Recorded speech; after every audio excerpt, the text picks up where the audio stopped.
நிக்கிற இடம் மட்டக்களப்பு மாநகரம், அதாவது மட்டக்களப்பு டவுன்ல இருக்கு. அதாவது சொல்ல போனா அரசேடி ஒட்டிய ஜிவி ஹாஸ்பிட்டல் இருக்கு. இந்த இடத்தை பார்த்தா அதுக்கு முதல் நான் மாநகர சபை மேயருக்கு ஒரு சல்ட் ஒன்று அடிக்கணும். என்ன காரணம்னா இந்த ஏரியாவில் இந்த இடத்துல வியாபாரம் செய்யப்பட்ட இடம். அந்த வியாபாரம் செய்யப்பட்ட இடத்த அந்த வியாபாரத்தை கொள்வனவு செய்யறதுக்கு நுகர்வோர் வந்து அதிகமான சனத்தொகையில் வந்த வழி மாறத்தால போக்குவரத்து பிரயாணிகளுக்கு தொந்தரவா இருந்த ஏன் சாலை விபத்துக்கள் கூட வந்த அதை தடுக்கும் முகமாக நல்ல ஒரு காரியம் ஒன்று செஞ்சிருக்காரு நம்மளுடைய மட்டக்களப்பு மாநகர மேயர் சிவபாக்கியம் அவர்கள். அதுக்கு நாங்க கோடி நன்றி தெரிவித்துக் கொள்றோம். பாருங்க இப்ப எப்படி பெருச்சோடி கிடக்குன்னு பாருங்க. இந்த பெருச்சோடி கிடக்கிறது கூட இல்ல, நல்ல போக்குவரத்து பிரயாணம் செய்யற மக்கள், வாகன போக்குவரத்து செய்யற மக்களுக்கு எல்லாம் நல்ல விஷயம். இப்படித்தான் இருக்கணும், ஃப்ரீயா இருக்கணும். அதை முழுக்க செஞ்சது மாநகர சபை மேயர் என்பதில் எந்த வித மாற்று கருத்து இல்லை. அவருக்கு மீண்டும் ஒரு சால் ஒன்று அடிக்கத்தான் மாடும்.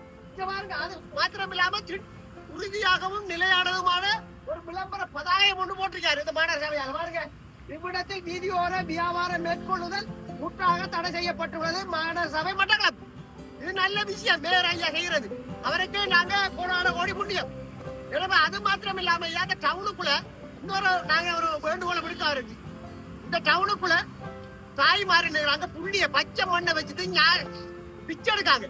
ஜாசகம் எடுப்பாங்கன்னு சொல்றாங்க, ஜாசகம் எடுப்பாங்க, பேச்சு வழக்குல பிச்சை எடுக்காங்க. அந்த பிச்சை எடுக்கிறத முற்று முழுதா அந்த டவுனுக்குள்ள தடை செய்யணும் ஐயா. அவங்க இளங்கடாவின பிரச்சனை காத்து உங்களுக்கு செய்யலுமடா செஞ்சு அதை கட்டாயம் அந்த பிச்சை எடுக்கிறத நிப்பாட்டணும். காரணம் என்ன, குழந்தை பிள்ளை பிச்சை எடுக்க கூட போற சிறு பிள்ளைகள் குழந்தை பிள்ளைகளுக்கு இந்த பிச்சை எடுக்கிறத பார்த்தா அவங்களுக்கு ஒரு பிள்ளைகளுக்கு ஒரு மன பதட்டமும் மனநோயும் வர அளவுக்கு இருக்கு. அந்த பிள்ளைகள் மத்த ஏரியா பிள்ளைய பார்க்க போகுது. அதே சமயத்துல தாய்மாரும் தான் பார்க்க கூட இந்த குழந்தை பிள்ளைகளை வச்சு பிச்சை எடுக்குது என்று தாய்மாருக்கு ஒரு மன ரீதியான ஒரு உளவியல் ரீதியான தாக்கம் வருது. அது மாத்திரம் இல்லாம சமூகத்துக்கு ஒரு தொந்தரவு தானே பிச்சை எடுக்கிறது. அப்ப அந்த ஜாசகம் எடுக்கிறத முற்றுப்புள்ளதா தடை செய்யணும். அது நேரையா இதை கவனத்தில் எடுத்துக்கொள்ளணும். அது உங்களோட சட்டத்துக்கு உட்பட்டது இருக்கு, நீங்க செய்யலாம். மேயர்ன்றத சின்ன போஸ்ட் இல்ல, அது மட்டக்களப்பு மாநகர நிழல் ஜனாதிபதி. அதை நீங்க நடைமுறைப்படுத்தணும் ஐயா. நான் உங்களை வேண்டி விரும்பி மண்டாடி கேட்கும். தயவு செய்யுதான் ஞான இந்த பிச்சை எடுக்கிறத மீண்டும் சொல்றேன். அதை நிப்பாட்டுங்க ஐயா, முற்று முழுதாக நிப்பாட்டுங்க. அவங்களுக்கு என்ன பிரச்சனை கேட்டு உங்களால 7 மணி தெரிஞ்சு கொண்டு நிப்பாட்டுங்க என்பதை தெரிவித்துக் கொள்கிறேன். என்ன மரபா உங்கள் அன்பு செல்வேஸ். நன்றி, வணக்கம்.